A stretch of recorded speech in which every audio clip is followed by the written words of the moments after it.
안녕하세요. 따뜻한 위로와 지혜를 전해드리는 시니어 행복 라디오입니다. 오늘은 성남에 사시는 72세 박순자 할머니의 이야기를 들려드릴게요. 박 할머니는 젊은 시절 남편과 야채 장사를 하며 평생을 일구셨습니다. 자식 셋 뒷바라지하며 대학 보내고 서울 근교에 아파트 한 채 마련했더니 5년 전 남편은 먼저 세상을 떠나고 말았죠. 할머니에게 남은 건 이 낡은 아파트 한 채와 무릎 통증뿐이었습니다. 순자 씨, 이번에 기초연금 신청해 봤어? 요즘 기준이 좋아졌다던데. 동네 친구의 말에 할머니는 힘없이 손사래를 칩니다. 에구, 내가 집이 이렇게 떡하니 있는데 나라에서 돈을 주겠어? 괜히 갔다가 망신만 당하고 쫓겨나지. 할머니는 평생 내 집이 있다는 자부심 하나로 버텼지만 정작 통장 잔고는 바닥을 보이고 있었습니다. 자식들에게 손 벌리기는 죽기보다 싫어 파트타임 청소일까지 고민하던 어느 날 할머니의 인생을 완전히 바꾼 전화 한 통이 걸려옵니다. 2026년 새해 도대체 무슨 일이 일어난 걸까요? 자, 우리 시니어 행복 라디오 가족 여러분. 지금 바로 종이랑 펜 한번 꺼내 보시겠어요? 내 재산으로 될까? 고민만 하다가 시간 보내면 나만 손해입니다. 저랑 같이 지금 박 할머니의 상황을 직접 계산해 보시죠. 이 구간은 아주 중요하니 천천히 말씀드릴게요. 박 할머니의 아파트가 공시지가로 7억 원입니다. 예전엔 7억? 그럼 부자네. 하고 바로 탈락이었죠? 하지만 2026년부터는 계산법이 완전히 다릅니다. 첫째, 기본 재산액 공제라는 게 있습니다.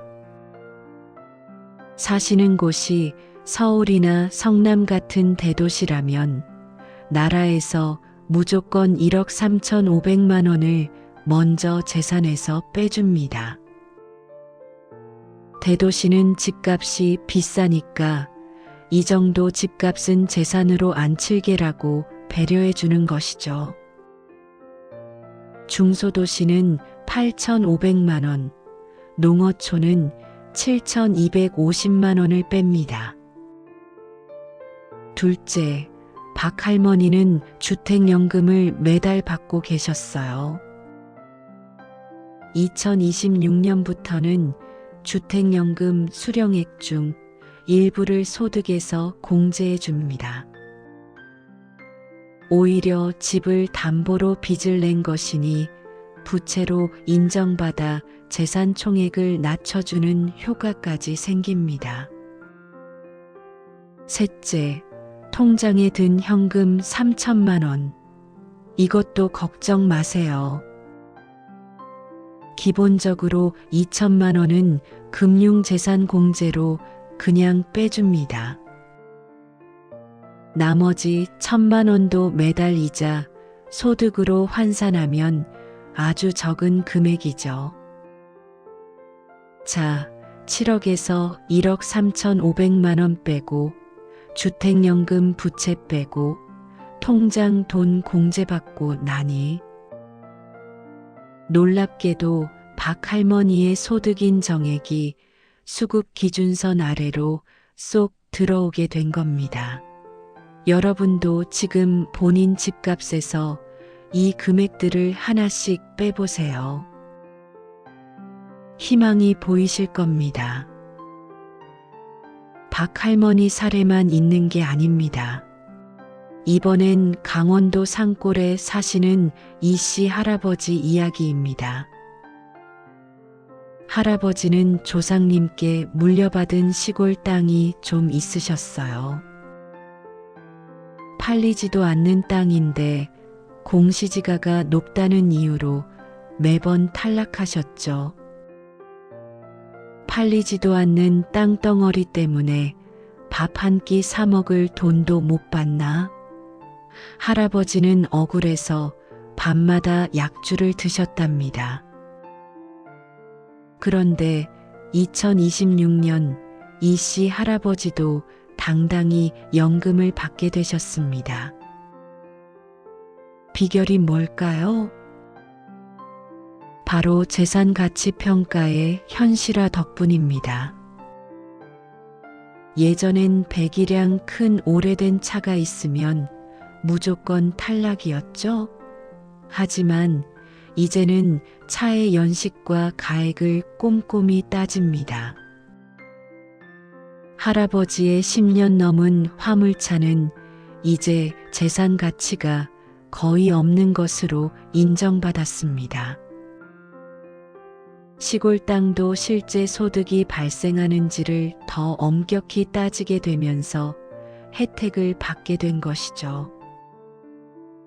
땅이 있다고, 낡은 차가 있다고 미리 포기했던 이씨 할아버지도 이제는 매달 40만 원으로 손주들 용돈도 주며 웃음을 찾으셨습니다. 자, 이제 나도 한번 가볼까? 하는 마음이 드시죠? 그런데 여러분, 주민센터 가실 때 그냥 가시면 헛걸음하십니다. 준비물을 딱 짚어드릴게요. 첫째, 본인 신분증은 기본 중에 기본입니다. 둘째, 연금 받으실 통장 사본 꼭 챙기세요. 셋째, 전세나 월세 사시는 분들은 임대차 계약서가 필수입니다. 넷째, 금융정보제 공동의서는 가서 쓰시면 됩니다. 주민센터 가셔서 올해 기준이 바뀌었다고 들었는데 기초연금 상담하러 왔다고 당당히 말씀하세요. 담당자가 안 될 것 같다고 해도 일단 접수해달라고 요청하셔야 합니다. 몸이 불편하시다면 자녀분이 복지로에서 대신 신청하거나 국민연금공단에 찾아가는 서비스를 신청해 보세요. 직원이 집으로 직접 방문하기도 합니다. 박할머니가 연금을 처음 받고 가장 먼저 한 일은 먼저 가신 남편 산소에 가서 소주 한 잔 올린 것이었습니다.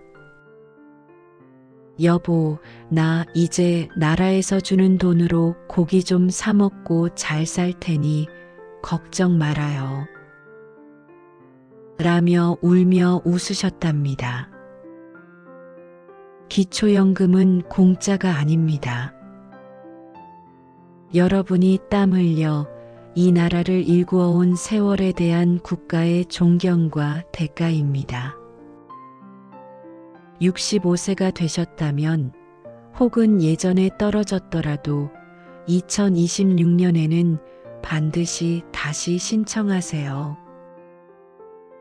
가만히 있으면 아무도 주지 않는 신청주의라는 사실 꼭 기억하시기 바랍니다.